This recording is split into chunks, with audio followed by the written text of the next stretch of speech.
سڵاتان لەبێت بینەرانی ئازیزی تەلەڤیزیۆنی کۆمەڵە، زۆر خۆشحاڵم لەوەی کە جارێکی تر بە بەرنامەی مێژووی کۆمەڵەوە هاتوومەتەوە خزمەتان. ئازیزان هەروە خۆشتان ئاگادارن بەرەبەرە خەریکی نزیک دەبینەوە لە 11 خەرمانان ساڵڕۆژی دامەزراندنی حیزبی کۆمونیستی ئێران.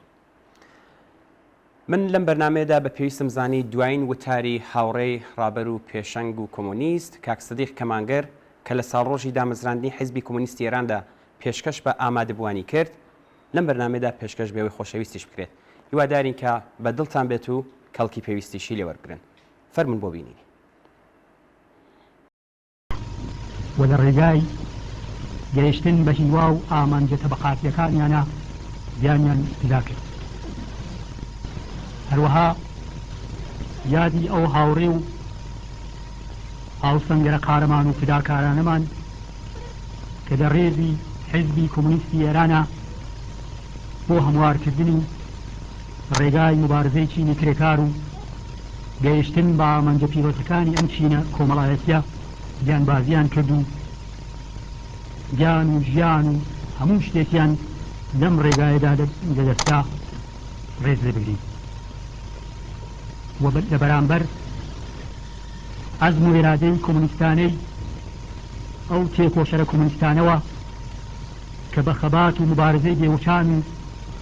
کۆڵنەدەرانەی خۆیانەوە لە کارخانە و کارگا و شار و دێهاتی سەراسەری ئێران و لە مەیدانەکانی شەڕی شۆڕشێرانەی کوردستانە پەرچەمی سووری کۆمونیزمی کارگەریان بە سەربەرزیەوە بەرزکرد لەخەوە سەردانەوێنی. هاوڕێن، ئێمە ئیمڕۆ لە شرایەتێکە پائەمینە هەفتەمین ساڵی ژیانی پڕ لە شانازی حزبەکەمان کە چینی کرێکار یعنی ئەو کەسانەی کە خاوەن و صاحبی ئەسڵی ئەم حیزبە لە شرایەتێکی سەخت و مەشەقەتبارە ژیانەوە نەسەر. یەک ساڵ و وردەیەک بە دوای تەواوبوونی شەڕ و 10 ساڵ و چەند مانگ بە دوای قیامی جەماوەری و توودەی ساڵی 57 ئیتر موسیبەت و ڕەنج و کوێرەوەری لە ژیان و گوزەرانی ئەم چینە گەورە کۆمەڵایەتیە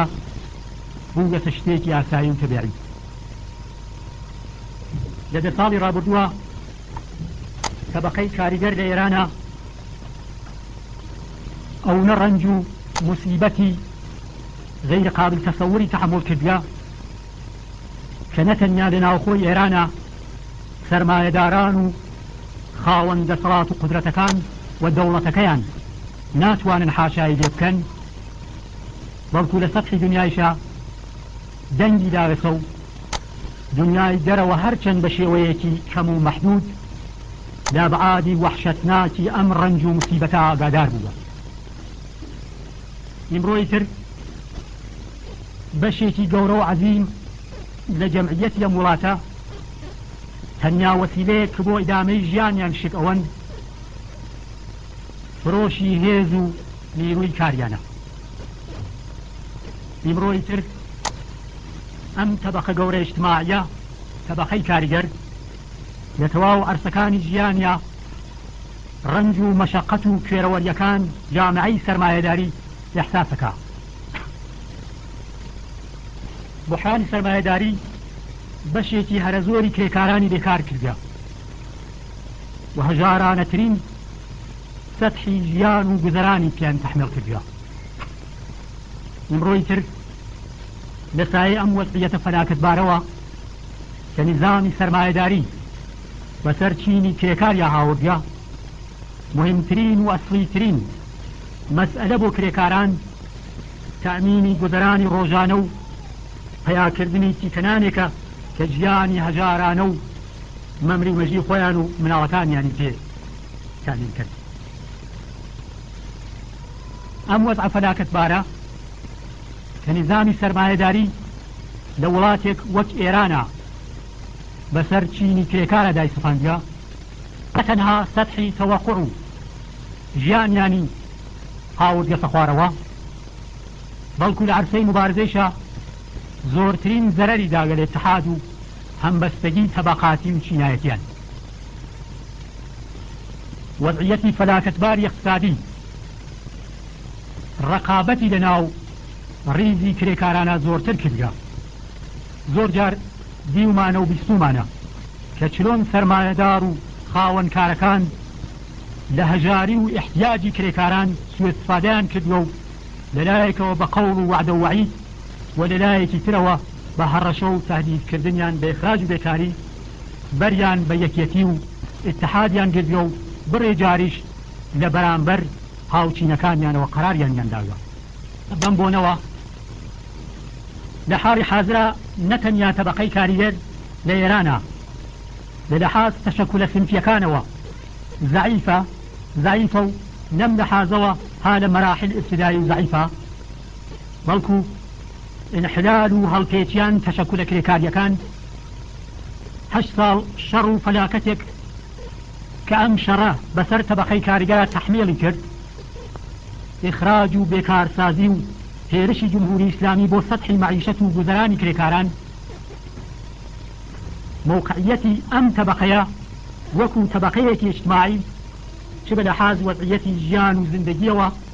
و چ بە لەحاز نەقش و موقعیەتی لە سەحنەی سیاسیە ضعیفتر کردگە و بردگی سەدواوە. هەڵبەتە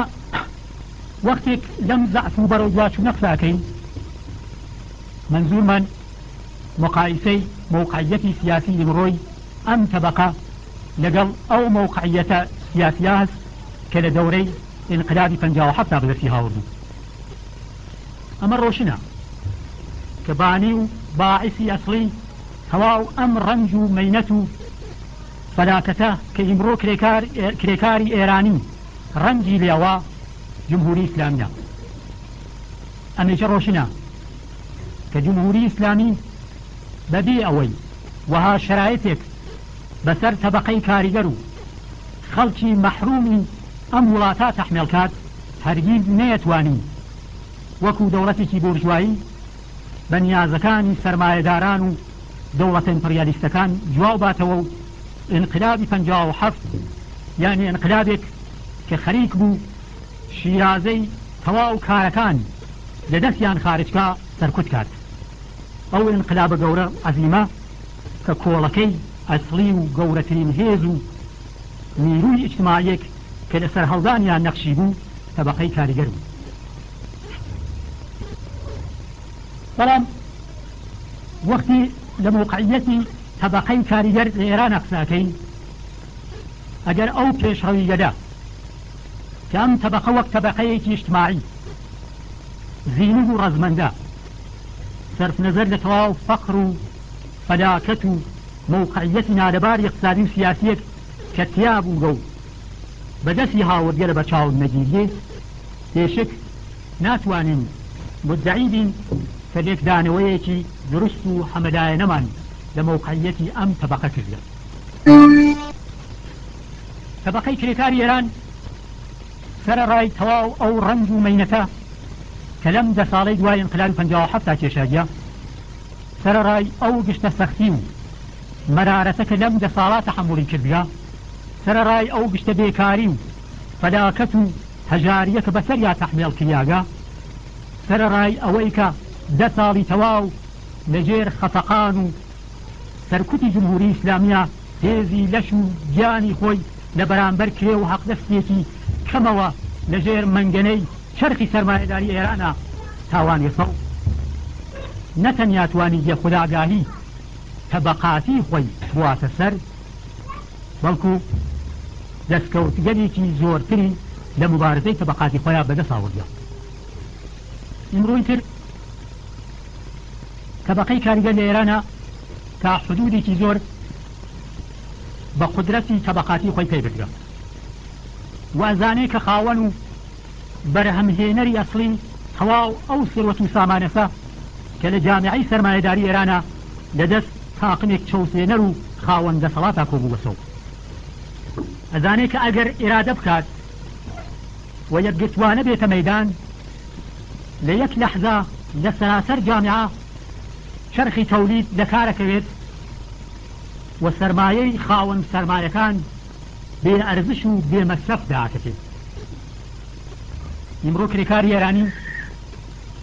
بە چاوی خۆی ئەم واقعیەتە ئەوێنێ کە ترس لە ئەو و ترس لە تەبەقەکەی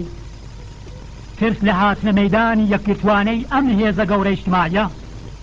خەوی لە چاو سەرمایەداران و حکوومەت و ئەرتەش و پاسدار و پۆلیس و هەموو هێز و دام و دەستگا سەرکوتگەرەکانیانە وشک کردگا و شەو ڕۆژ خەریک نەخشەکێشان و تەرق و تەوتەن تا بە هەر چەشنێک کە بۆیان بکردێ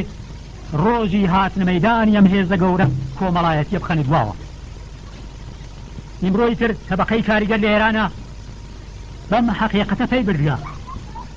کە تەنیا ڕێگەی نەجاتی ئەو هەموو ئەو کەسانەی کە لەژێر زوڵم و زۆر و فشاری جامعەی سەرمایەداریە پشتیان چەمیاگەسە و لە بەینچوون و تێکڕووخانی نظامی سەرمایەداری و دامەزرانی جامعەیەکی سوسیالیستیە ئیمڕۆی تر کرێکاری ئێرانی بەم حەقیقەتە پێی بردگا کە تەنیا کۆمونیزم و انقلابی کۆمونیستی ئەتوانێم بحرانە قوڵە کۆمەڵایەتی اقتصادیە کە سەراپای جامعەی سەرمایەداری ئێرانی داگرتکە لەبین بوات ئیتر ئیمڕۆ سوسیالیزم و کۆمونیزم دوو وشەی ناسیا و ئاشنان بۆ کرێکارانی ئێرانی و جنبشی سوسیالیستی لەناو طبقەی کاریگەری ئێرانە جێگای خۆی کردگەسەوە ئەمانە ئەو پێشڕەویگەرنە کە طبقەی کاریگەری ئێران بە پێچەوانەی ئەو هەموو زوڵم و زۆر و ستەمە کە لێ کردێ و بە پێچەوانەی فەقر و فەلاکەتێک کە بەسەر یا تەحمیل کریاگە لە ماوەی ئەم دە ساڵەیە خیرات پێگەیە سەرڕایەمانە لەم دە ساڵا چینی کرێکاری ئێران هەمیشە و دایم شاهیدیەوە بووە کە دژمنەکانی لەناو خۆیانە تووشی بحران و ئاشوفتگی و ناتەوانین و هەر ئەمە مانع بووە کە خەفەقان و ترس و وەحشەتێ کە طبقەی سەرمایەداری ئێران و حکوومەتە ئیسلامیەکەی لە جامعەی ئێرانە خستیانە سەرڕێە و کۆششیان کردگا بە زۆر سەرنەیزە و قدرەتی دام و دەستگا سەرکوتگەرانەکانیان طبقەی کرێکار چاوترسێنکەن نەتوانێت چاوترسێنی بکاو لە هەر کوێ و بە هەر ئەندازەکە بۆی کریاوێت لە بەرامبەریان ناوێسیاوە و بە مبارزەی سەرسەختانی خۆی مانعەوە بووە کە دژمنە طبقاتیەکانی شەوێکیش خەوی ڕاحەت بکەن ئەلبەت پێشڕەویەکانی جنبشی کرێکاری لە سەطحی دنیایشە لەو فاکتۆرگەنە کە ڕاستەوخۆ تەأثیریان بووە و تەأثیریان هەست لەسەر وشیارتربوون و ئامادەتربوونی طبقەی کاریگەری ئێران لە عەرسەی مبارزەی طبقاتی لە بەرامبەر سەرمایەداران و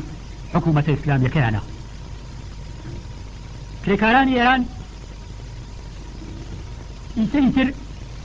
6 ساڵەکە بوو نەسە خاوەن حزبێکی کۆمونیست تشکیلی حزبی کۆمونیست ئێران کە 6 ساڵ لەمەوبەر لەوەها ڕۆژێک ئایادام کریا مژدەیەک بوو بۆ کرێکاری ئێرانی کە ئیتر لەمە بەولاوە ئەو ستادە ئینقلابیە کە ئەتوانێ و ئەشی ئینقلابی اجتماعی سوسیالیستی طبقەی کاریگەر سازمان بات و متحققی بکات بە وجود هاتیە بۆیە ئێژین بە وجود هاتن و تشکیلی حزبی کۆمونیستی ئێران دەستکەوتێک بوو بۆ چینی کرێکاری ئێران بە تشکیلی ئەم حزبە کە خۆی حاصل و بەرهەمی گەشەکردن و ئەمێقبوونەوەی مبارزەی طبقاتی کرێکاران و قدرت نماییم طبقه اجتماعیه لجریان انقلابی 57 بوو و سەرهەڵدانی مارکسیزمی رادیکاڵ و انقلابی لە ئێرانە یەکێ لە زەمینەکانی تەشکیلی ئەم حزبە بوو. ئیتر چینی کرێکاری ئێران بوو بە خاوەن حزبێک کە لە توولی 6 ساڵێکە کە لە دامەزرانی یەکزەرێ نەخشێکی گەورە و مؤثری بووە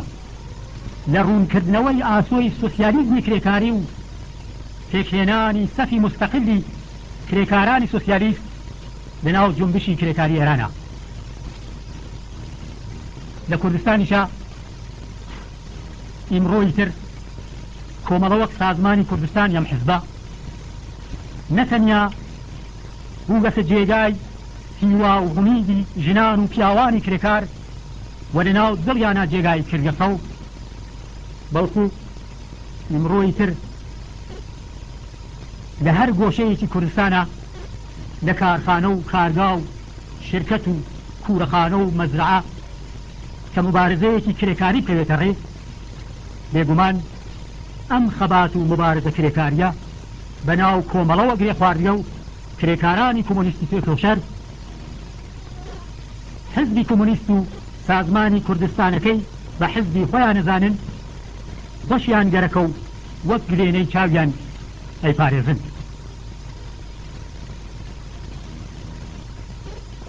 بەڵێ پێکاتنی حزبی کۆمۆنیست لە وەها ڕۆژێکە هەنگاوێکی گەورە بوو بۆ بە سەرکەوتن گەیاندنی مبارزەی اجتماعی تەبەقەی کاریگەر لە ئێرانە. بەڵام ئیمڕۆ دوای تێپەڕبوونی 6 ساڵ لە عمری حزبی کۆمۆنیست و لە سەرەتای 7 ساڵەگی ئەم حزبەوە وەختێک تواشای دەستکەوتەکانی ئەم 6 ساڵی ڕابردووەمانەکەین ئەم حەقیقەتە ئەوێنین کە هەرچەند لەم 6 ساڵە حزبی ئێمە لە عەرسە جۆرا و جۆرەکانی مبارزە لە کارخانە و کارگا و کوورەخانەوە بگرە هەتا مەیانی شەڕی پێشمەرگانە شاهدی گەورەترین حەماسە و قارەمانەتی فعالین و ئەندامان و کادرەکان و پێشمەرگەکانی حزبی کۆمۆنیست بووە لە ڕێگای سازماندان و ڕەهبەریکردنی مبارزەی چینایەتی تەبەقەی کاریگەرە و بەم اعتبارە ئەشی ئەم حزبە وەک دەستکەوتێکی چینی کرێکار بپارێزین و ڕێزی لێ بگرین ئیتر ناتوانین بەم میزانە لە پێشڕەوی و چوونە بەرەوە ڕازی بین. چونکە حزبی کۆمۆنیست ئێران سەرەڕای هەموو پێشڕەویەکانی و سەرەڕای هەموو حەماسە خوڵقێنی کادر و ئەندامانی هێشتا نەیتوانیوە ئەو مەکانە اجتماعیە کە وەک حزبێکی هەواوەن کرێکاری ئەشی ئشغاڵی کا بەدەستی بێنێ هێشتا نەیتوانیوە بە تەواوی بوێتە حزبێک کە کرێکارانی سۆسیالیست و هەموو ڕەهبەرانی کرێکاری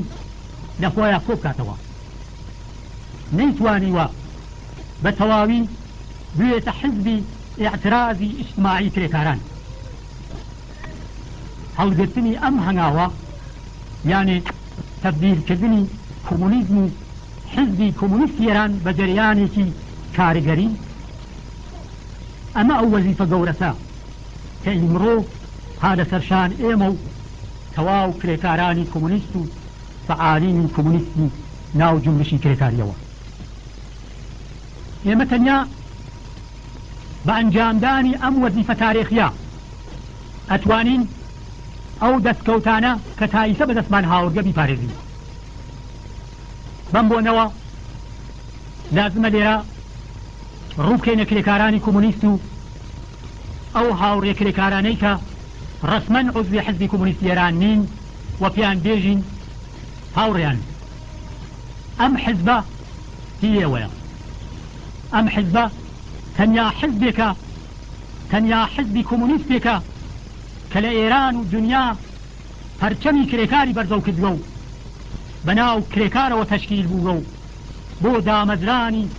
حکوومەتی کرێکاری مبارزەی کردووە و مبارزە ئەکات. مبارزەی ئەم حزبە تایسە لە مبارزەی ئەوە گیانەوە لەمە لایش هەرواوێ ڕێزەکانی ئەم حیزبە ئەشێ پڕ بێ لە ئێوە ئەم حیزبە حزبی ئێوەست بێن و ئەم حیزبە بگرنە دەستەوە فتحیکەن تەنیا بە فتحی ئەم حیزبە و بە تەقویەتی سفوفی ئەم حیزبە و بەدەستەوەگرتنی ئەم حیزبە بۆ بەرەو پێشبردننی مبارزەی ئیمڕۆ و دوا ڕۆژتان نەتوانن لەگەڵ مەینەت و فەلاکەتی سەرمایەداریە مبارزە بکەن تەنیا بە حزبێکی ئاوا ئەتوانن زاڵمانەی سەرمایەداری لە ڕیشە دەربێرن و پایەکانی حکوومەتی سووری کرێکاری لەسەر وێرانەکانیە و دامەزرێنن هاوڕێیان ئەم حزبە حزبی ئێوەست فتحیکەن بڕوخی ڕژیمی جمهوری ئیسلامی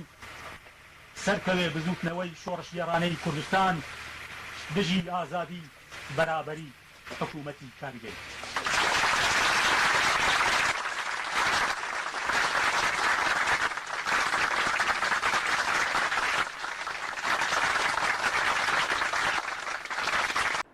بەڵێ بینەرانی ئازیز ئەوەی کە پێشکەشتان کرا دوایین وتاری هاوڕێی ڕابەر و پێشەنگ و کۆمۆنیست کاک سەدیق کەمانگەر بوو کە لە ساڵڕۆژی دامەزرانی حیزبی کۆمۆنیستی ئێران پێشکەش بە ئامادەبوانی کرد هیوادارین کا بە دڵتان بوو بێت تا بەرنامەیەکی تر و هەفتەیەکی تر هەر شاد و بەختەوە